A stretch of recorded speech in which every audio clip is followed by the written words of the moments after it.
You open your banking app expecting to see a decent number. You worked hard this month. You didn't fly a private jet, didn't buy a yacht, and you didn't gamble it all away in Vegas. You bought groceries, you put gas in the car. Maybe you grabbed a coffee here and there. Normal survival level stuff. But when you look at that final balance, your stomach drops, the money is gone. Feels like you've been robbed, but there's no broken window. And no, suspect, the culprit is actually much more insidious. It's a silent erosion of value that most of society has just accepted. We are currently living through an era where the price of normal has gone completely off the rails, and we are being gaslit into thinking it's okay. Here at Bakey Invests, we look at the numbers without the emotion, and the numbers are screaming that we are being ripped off. On a daily basis, if you are tired of wondering why your paycheck dissolves before you can even touch it, you are in the right place. We need to dismantle spending habits that society tells you are normal, because normal is currently a recipe for staying broke forever. Let's rip the bandage off immediately and talk about the modern tragedy of fast food. There was a time, not even that long ago, when the drive-through was a strategic financial decision. You were tired, you were broke, and you could feed yourself for literal pocket change. It was the ultimate utility meal. That social contract has been shredded today. You pull up to that speaker box, order a mediocre burger, some fries that get cold in 30 seconds, and a soda, and the total comes to $15, maybe $18 for one person. If you're feeding a family of 4, you're suddenly dropping nearly $80 to eat out of paper bags. A minivan, the value proposition has completely inverted. You are paying sit-down bistro prices for industrial-grade sludge. That hasn't improved in quality since the 1990s. We keep doing it out of muscle memory and convenience. Financially, it is indefensible. You are paying a premium luxury tax for the privilege of not washing dishes. It is bleeding your budget dry, one paper wrapped sandwich at a time.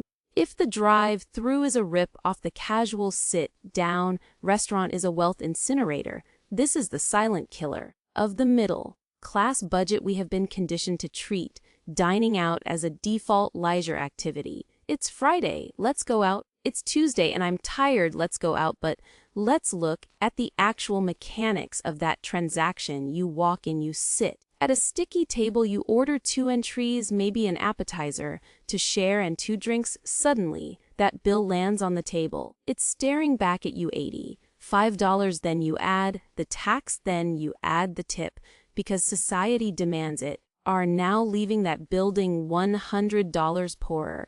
That is $100 of your life energy gone in 45 minutes. Digested and forgotten by morning. I want you to really process that. If you do that twice a week, which is standard for many young professionals, you are incinerating over $10,000 a year.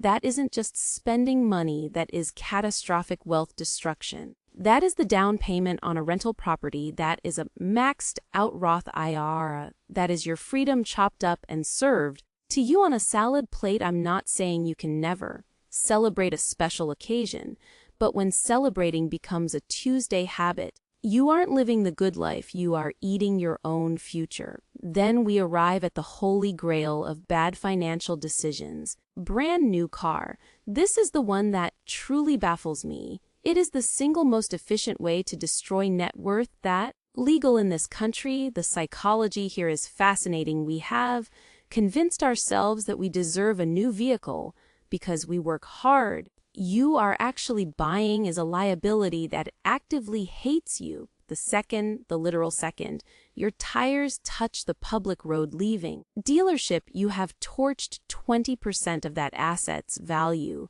You just lit $10,000 on fire for the smell of fresh plastic and the validation of strangers at a stoplight. And it gets worse because nobody pays cash anymore. You finance it, so now you are paying interest on an asset that is depreciating rapidly. You are paying the bank for the privilege of losing money. It is a ended financial candelabra burning at both ends, and for what? To get from point A to point B. A 3-year-old vehicle does that exact same job.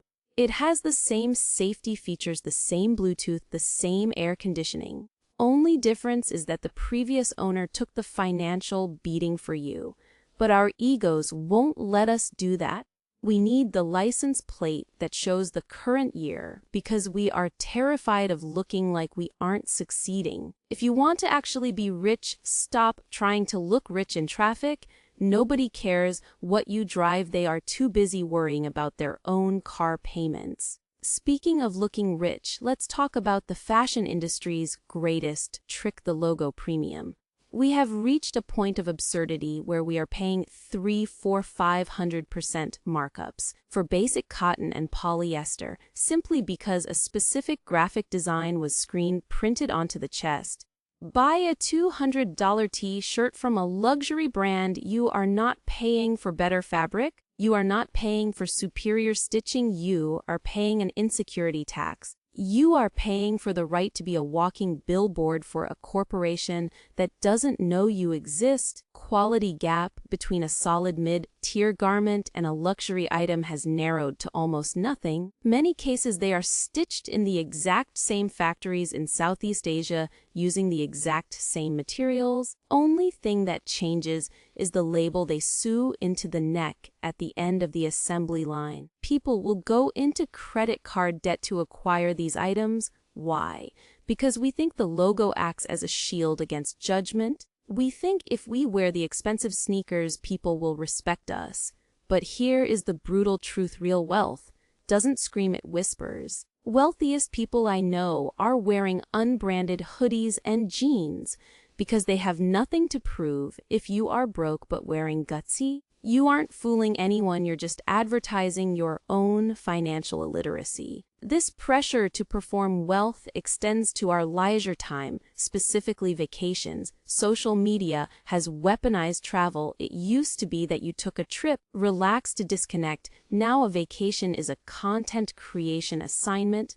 We feel this immense pressure to jet off to the Amalfi Coast or Bali, because that's what we see on our feeds. So people who have zero emergency fund are swiping their visas to book $3,000 flights and $400 a night hotel rooms. They are financing a lifestyle they cannot afford to impress followers who are just doomed. Scrolling on the toilet. I am all for experiencing the world. Travel is beautiful, but travel that follows you home in the form of 24% APR debt is not freedom, it's a prison. There is a toxic narrative that you have to travel while you're young or you've wasted your life.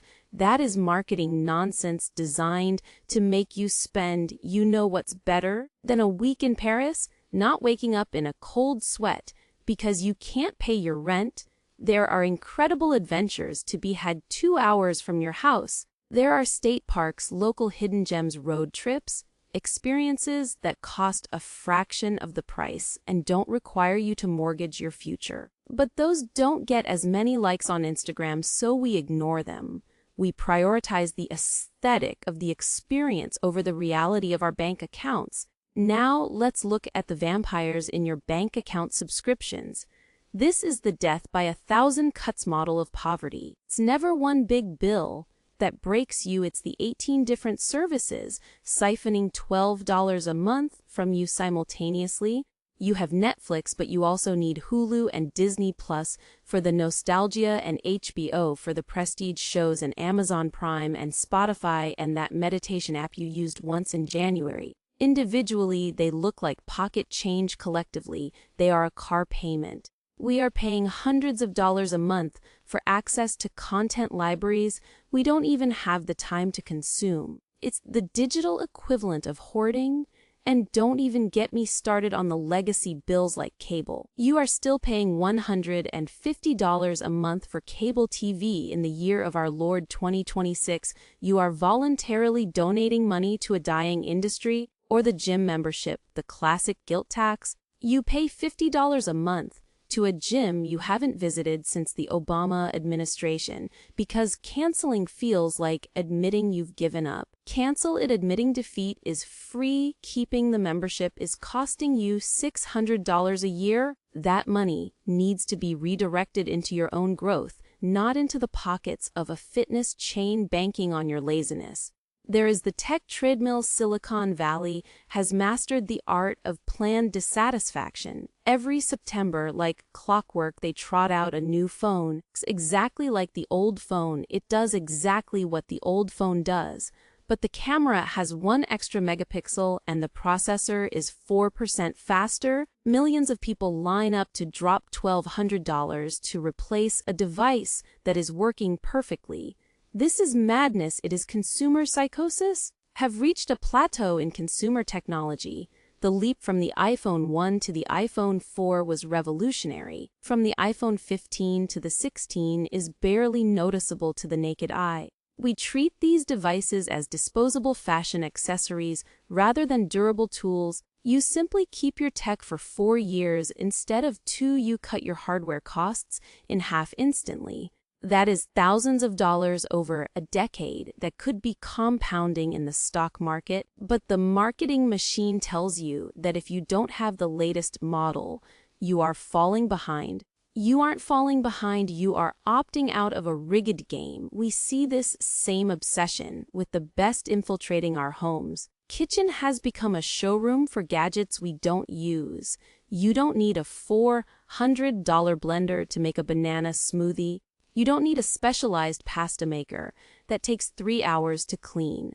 We buy this stuff because we are buying a fantasy of who we could be. The person who makes fresh pasta on Tuesdays, but you aren't that person. You're the person who is tired after work and just wants to eat. So the gadget sits in a cabinet gathering dust, a monument to wasted capital. And furniture, fact that financing plans for SOS exist is a sign of a sick economy. People are taking out loans to buy couches because they think they need the restoration hardware. Look to be an adult. A couch is something you sit on to watch TV. It will get stained. The cat will scratch it. Buying a $3,000 sofa on credit when you could get a perfectly good one for $300 on a local marketplace is purely an ego decision.